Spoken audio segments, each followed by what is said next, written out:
मेरे प्यारे मित्रों, मैं राजनंदन प्रसाद एक बार फिर आपके सामने। मित्रों, जैसा कि अनुमान था, शिक्षा विभाग बिहार में सक्षमता 3 का फॉर्म भरने का डेट निर्धारित कर दिया। 22 फरवरी से 12 मार्च तक ऑनलाइन फॉर्म भरे जाएंगे। हाई स्कूल प्लस 2 मिलाकर के 61 विषयों की इस बार परीक्षा ली जाएगी और जो सक्षमता 2 का फॉर्म भरे थे, किसी कारण परीक्षा नहीं दिए, उनके लिए दोबारा जब ये सक्षमता 3 का फॉर्म भरेंगे तो पैसा नहीं लगेगा। ये सूचना है। सरकार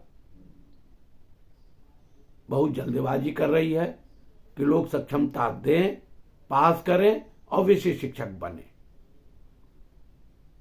विशेष शिक्षक बनाने के पीछे सरकार की मंशा क्या है, ये सभी शिक्षक जानते हैं। शिक्षकों को मालूम है कि सरकार एन कैन प्रकरण से किसी भी तरह सारे नियोजित शिक्षकों को विशेष शिक्षक बना करके उन्हें राज्य कर्मी का दर्जा तो देंगे ही, राज्य स्तर पर ट्रांसफर करने का भी प्रावधान उन पर लागू हो जाएगा।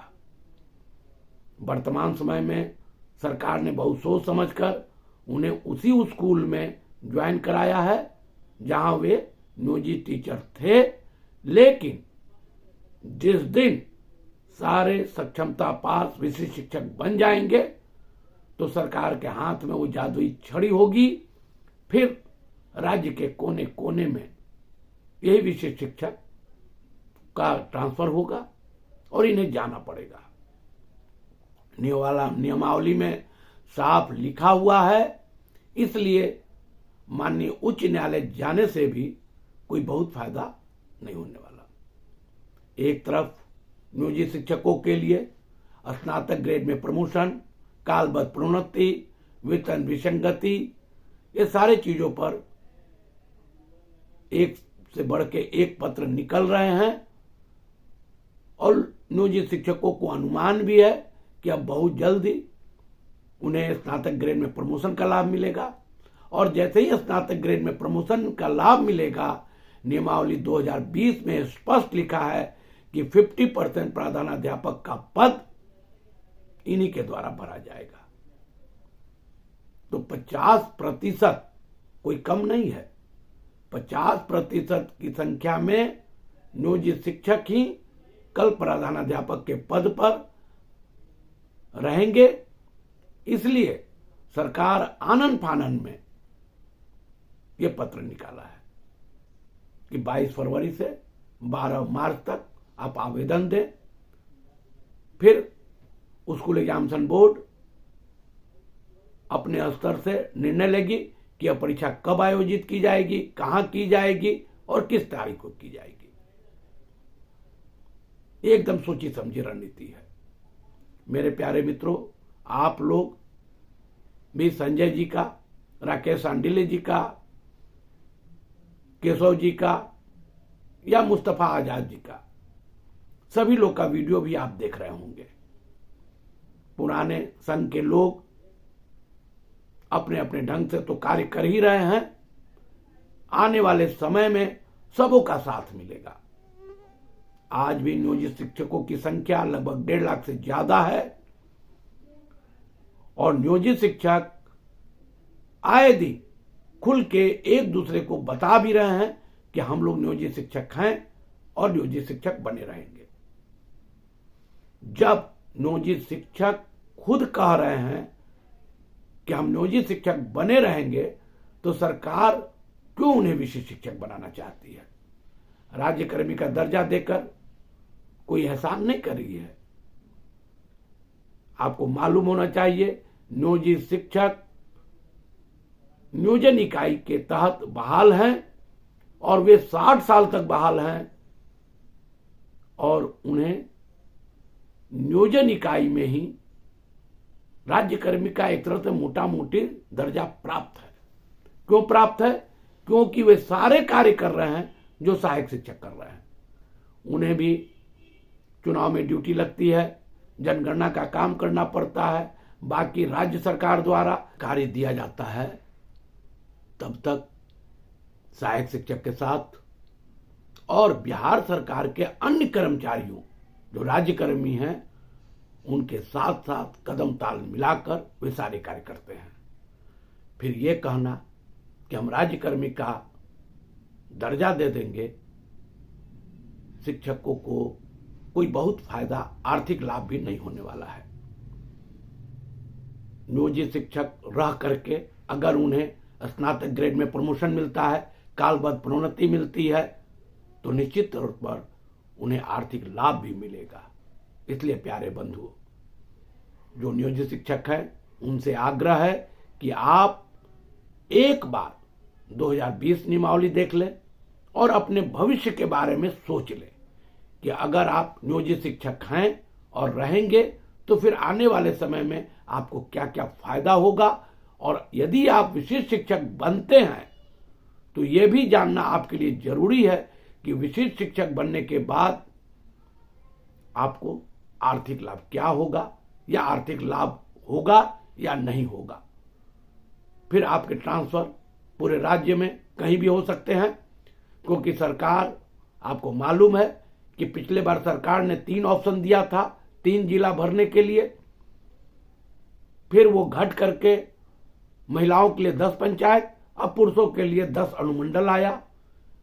फिर चुनाव को ध्यान में रखते हुए सरकार ने उन्हें वहीं रहने का आदेश दिया जहां वे नियोजित शिक्षक थे। वेतन मिलने ही वाला है, बहुत जल्द उन्हें वेतन मिलेगा। आपको स्थिति स्पष्ट हो जाएगी कि विशिष्ट शिक्षक बनना फायदेमंद है या नियोजित शिक्षक बने रहना। ये सब आप पहले सोच लें।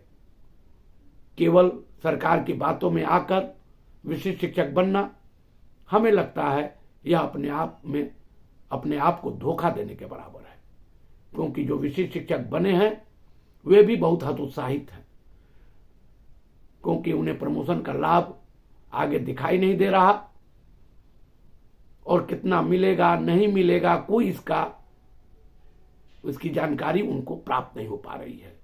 वे भी असमझ की स्थिति में हैं, कभी अपने आप को कोसते भी हैं, दुख भी प्रकट करते हैं, फिर कहते हैं कि आगे जो होगा अच्छा होगा। इसी फॉर्मूले पर विशिष्ट शिक्षक भी काम कर रहे हैं। प्यारे बंधु, विशिष्ट शिक्षक बनना नहीं बनना आपके बुद्धि और आपके विवेक पर निर्भर करता है, लेकिन यह भी सही है कि आप आज तक नियोजित शिक्षक हैं। माननीय उच्च न्यायालय का कई आदेश अभी लागू नहीं हुए हैं।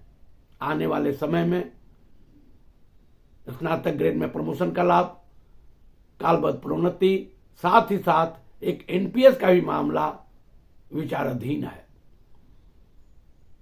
हमें उम्मीद है कि बहुत जल्द माननीय उच्च न्यायालय उस पर अपनी राय देगा, आदेश देगा, तो हो सकता है कि आपको आने वाले समय में और अधिक फायदे नजर आए, क्योंकि सबसे बड़ा नुकसान हो रहा है कि जो आप 10 साल, 8 साल या 15 साल, 19 साल की सेवा कर चुके हैं उसकी गिनती नहीं हो रही है। आपकी ज्वाइनिंग 1-1-25 से गिनी जा रही है जो लोग ज्वाइन किए हैं, और आपकी परीक्षा जब ली जाएगी, परीक्षा फल प्रकाशित होगा और प्रकाशन के बाद जब आपकी काउंसलिंग होगी, काउंसलिंग के बाद जब आपको ज्वाइन करने के लिए कहा जाएगा तो आपका भी ज्वाइनिंग का डेट वही होगा जिस दिन आप ज्वाइन करेंगे। ये सब लेकर के आपकी बिल्कुल एक नई नौकरी हो जाएगी। आप नई नौकरी में चले जाएंगे और सरकार को चुनाव में सिर्फ ये कहने का मौका मिलेगा कि हमने 1 लाख 1.5 लाख शिक्षकों को बहाल कर दिया। एक ही शिक्षक बार बार बहाल हो रहे हैं। वही शिक्षक TR1 में, TR2 में ज्वाइन करते हैं, वही शिक्षक विशिष्ट शिक्षक बनते हैं, वही नियोजित शिक्षक प्रधान शिक्षक बनते हैं। आश्चर्य की बात है, नई बहाली के नाम पर केवल सरकार धोखा दे रही है। ये धोखा नहीं तो क्या है? आप खुद सोचिए। नई बहाली का मतलब नई बहाली। आप नियोजित शिक्षक में से बार बार आप अध्यापक बनाते हैं, विशिष्ट बनाते हैं, प्रधान शिक्षक बनाते हैं, और फिर विशिष्ट शिक्षक बनाने के लिए आपको तो पहले प्रधान शिक्षक जिनको बनाए हैं उनकी पोस्टिंग क्यों नहीं कर देते हैं आप? ये भी तो होना चाहिए। उनका रिजल्ट निकले कई दिन हो गए, महीने हो गए, वे अभी तक तो अपने पदों पर ज्वाइन नहीं कर पाए। आखिर क्या कारण है कि आप प्रधान शिक्षक की परीक्षा लेने के बाद, रिजल्ट आने के बाद अभी तक उनको ज्वाइन नहीं करा रहे हैं? आप स्टेप बाय स्टेप तो बढ़िए। मेरे प्यारे मित्रों, डर सता रहा है, डरने की जरूरत नहीं है। फिर भी डरने की जरूरत नहीं है। आप अपने बुद्धि विवेक से निर्णय लें और जो आपको उचित लगे वही बनिए। नियोजित शिक्षक बने रहना है तो नियोजित शिक्षक बने रहिए, और अगर आपको लगता है कि नहीं विशिष्ट शिक्षक में फायदा है तो ये आपके विवेक पर निर्भर करता है। मेरे प्यारे मित्रों, मैं राजनंदन प्रसाद एक बार फिर आपसे निवेदन करूंगा कि आप मेरे वीडियोस को ज्यादा से ज्यादा शेयर करें, सब्सक्राइब करें, लाइक करें। धन्यवाद, बहुत बहुत धन्यवाद। जय हिंद।